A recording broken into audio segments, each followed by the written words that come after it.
So today, there's a lot of stuff going around on social media about fitness, trying to encourage, promote physical activity. But in this video, I'll be discussing one of the least talked about psychological disorders that goes along with exercising. Everyone's heard of anorexia, but have you heard of muscle dysmorphia?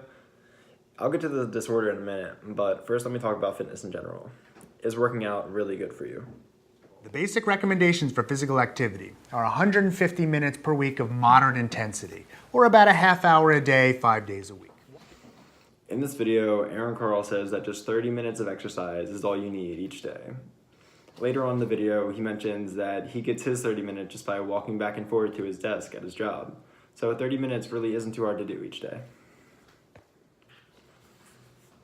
There have been randomized control trials looking at various muscles, bones, and overall health. Randomized controlled trials, or RCTs, are pretty much trials done where one group is affected by a certain variable and another group isn't affected by that variable, and then the two groups are compared.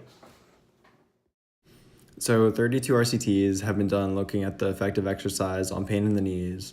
10 RCTs have been taken on muscle strength in patients with arthritis. Exercise can reduce cardiac mortality by 31% in middle-aged men who have had previous heart attacks.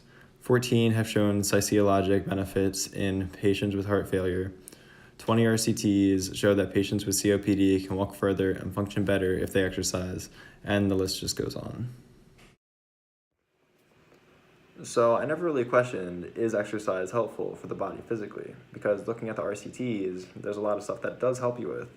But can working out be harmful mentally? Matters further, a lot of individuals with muscle dysmorphia don't have great insight into their condition.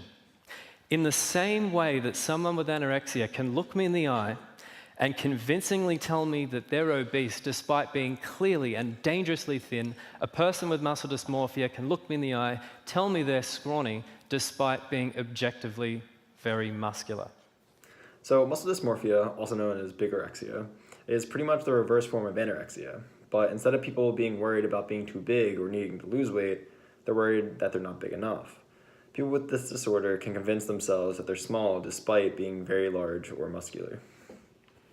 Now, patients with muscle dysmorphia take the whole 30 minutes of exercise per day to a whole new level, because each day they're in there for hours at a time trying to put on weight and mass.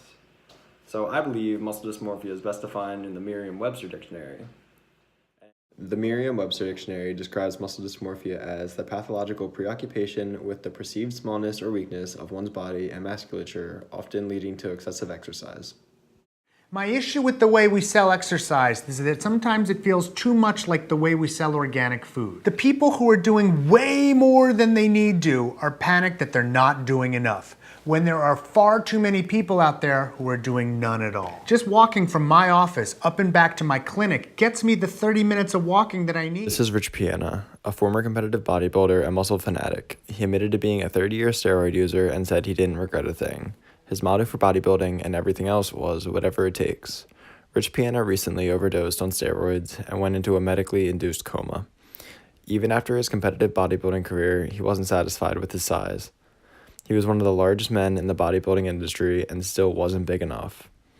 His fitness regimen consisted of a massive steroid cycle, 9 meals a day, a series of workouts not fit for the average human being, and according to one profile, protein shakes big enough to drown a toddler in. Rich Piana is one example of a person with muscle dysmorphia. Here's Scott Griffiths, a therapist who deals with patients with eating disorders such as muscle dysmorphia and anorexia. In the following video, he'll talk about why muscle dysmorphia is a problem today. So why? Why now? Why is muscle dysmorphia and anabolic steroids only on our radar now? Well, boys, just like girls, are influenced by the bodies they are exposed to. Behind me, you see action figurines of Luke Skywalker and Han Solo from the original release of the Star Wars trilogy. And on the right, you see the re-release. Scott Griffiths, who works for the NHMRC, argues that, and I quote, "We create the environment where eating disorders can flourish." So he believes that the changes in social media and the technology that we're exposed to creates the eating disorders that exist today. So take a look at the 1966 Batman version with Adam West compared to the newer version with Christian Bale. Notice the chiseled six-pack in the image on the left.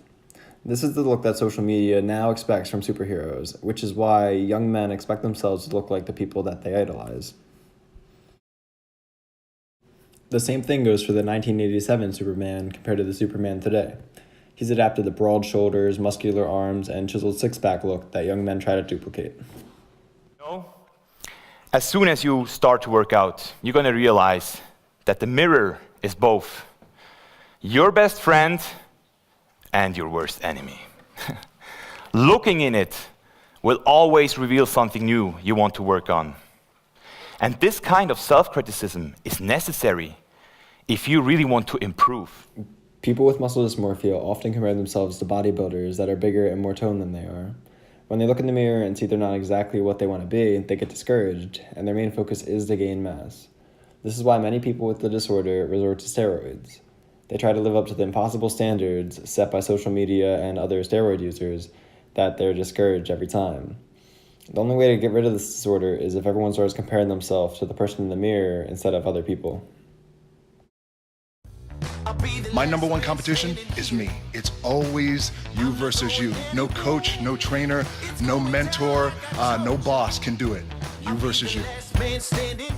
So I believe that if social media stopped praising runway models, fitness models, and unnatural bodybuilders, that this disorder will actually go away, because instead of comparing ourselves to other people, we'll actually compare ourselves to ourselves.